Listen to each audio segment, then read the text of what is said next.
Olá, povo de Deus! Estou aqui para falar um pouquinho sobre as relíquias. Então, a relíquia é parte do corpo de um santo ou um objeto que o santo tocou, uma roupa que ele usou. Então, nós vamos encontrar várias relíquias e com graus diferentes. E nós vamos falar um pouquinho sobre isso agora, tá certo? Então, a palavra relíquia, ela tem origem do latim relíquia, que significa resto. Então, daí você já tira, o significado da relíquia. A igreja, ela estabelece 3 classificações: a de primeiro grau, a de segundo grau e a de terceiro grau. A de primeiro grau é parte do corpo do santo, ou seja, cabelo, unha, um pedaço do osso. Isso classifica a relíquia como de primeiro grau. A de segundo grau são objetos pessoais, como roupa, um cajado, os pregos da cruz. E a de terceiro grau inclui pedaços de tecido que foram tocados pelo corpo do santo. Então existe essa diferença: primeiro grau, segundo grau e terceiro grau. Então aqui eu trouxe para vocês algumas relíquias para vocês olharem. Então aqui eu trouxe para vocês a relíquia de Frei Galvão. Ela vem com a oração e aqui tem a oração da novena para você fazer. E aqui em cima tem um pedaço de tecido que foi tocado nos ossos de Frei Galvão, né? Então, isso aqui é uma relíquia de terceiro grau, tá certo? Aqui eu tenho essa relíquia, ela é da bem-aventurada Madre Clélia Merlone, que também vem a oração, e aqui embaixo a gente pode ver que também é um pedaço de tecido, também considerada como terceiro grau. Também trouxe para vocês a relíquia de São João Paulo II, que eu recebi quando ele ainda era beato. Então, também tenho a de São João Paulo II, tenho a de Santa Madre Teresa de Calcutá, tenho a do bem-aventurado Padre Léo e a de São Padre Pio, que para mim é uma das mais importantes, porque eu sou super devota de São Padre Pio. Então, é de extrema importância vocês saberem que não se comercializa as relíquias.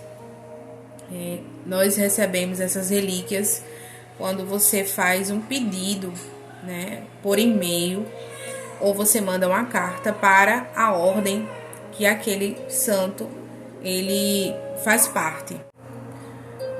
A veneração às relíquias não está exclusivamente dentro da Igreja Católica. Outras pessoas também fazem essa veneração a relíquias, como os muçulmanos, eles veneram o cabelo, uma mecha de cabelo de Maomé. Então esse é só um exemplo, Então tem outros exemplos também fora do catolicismo que tem essa veneração às relíquias. Então é proibido vender, trocar ou expor essas relíquias para fins lucrativos. E é um respeito que nós temos, e nós católicos acreditamos que onde aquela relíquia está, o santo também está. É a presença do santo ali. Na Idade Média, a gente estuda que houve um período em que os hereges eles cultuavam essas relíquias de maneira errada. E aí, por causa disso, os nossos irmãos protestantes, eles anularam essa veneração das relíquias, porque nessa Idade Média, começou a se comercializar as relíquias, né, para alcançar dinheiro, para ter lucro em cima disso.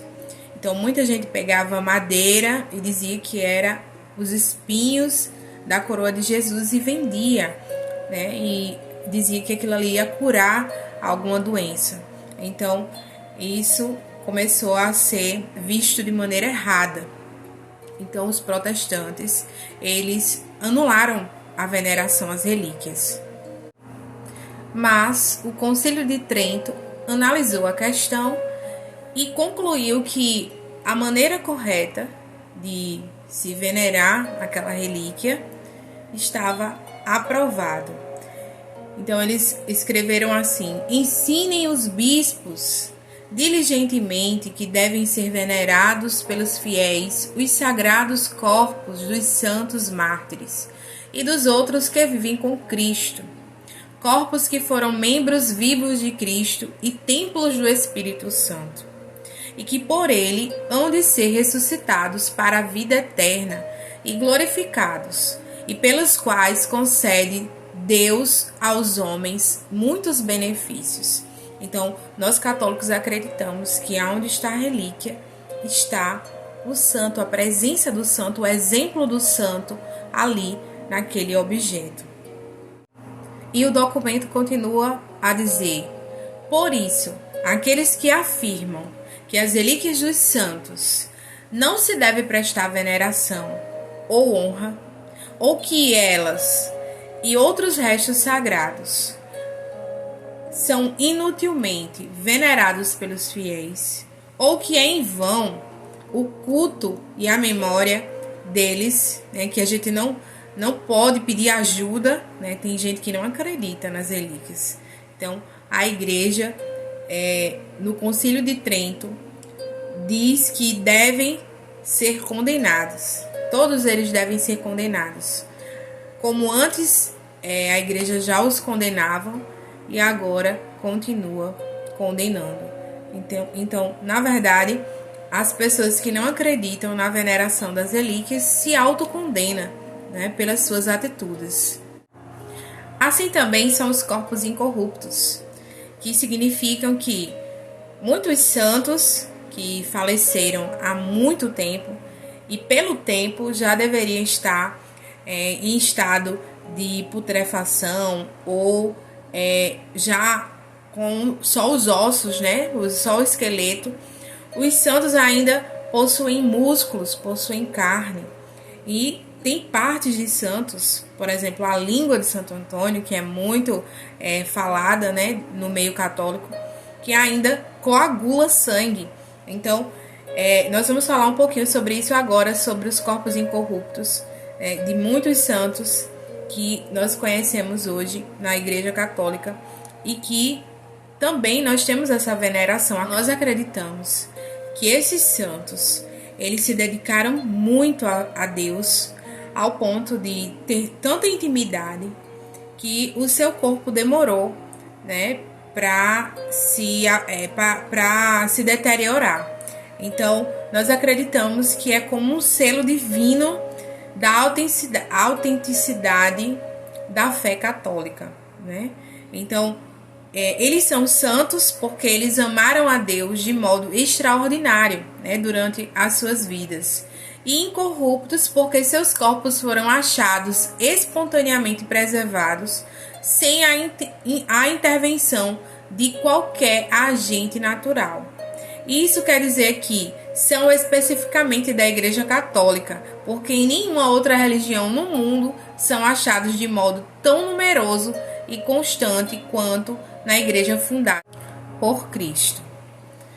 Então, fica aí para vocês essa explicação, né, um resumo para vocês o que é relíquia e os corpos incorruptos. E sabemos que essa é uma veneração da Igreja Católica. Nós acreditamos sim, baseado naquilo que a Igreja nos ensina, a Igreja nos forma, né? Então, nós temos essa veneração, nós não adoramos a imagem, nós veneramos, nós temos esse respeito pela imagem e também pela história do santo, pelos ensinamentos daquele santo, o que ele representa na nossa vida e o que ele nos ensina a se aproximar mais de Jesus, assim como ele fez. Então, não adoramos imagens, nós a veneramos, é um respeito que nós temos.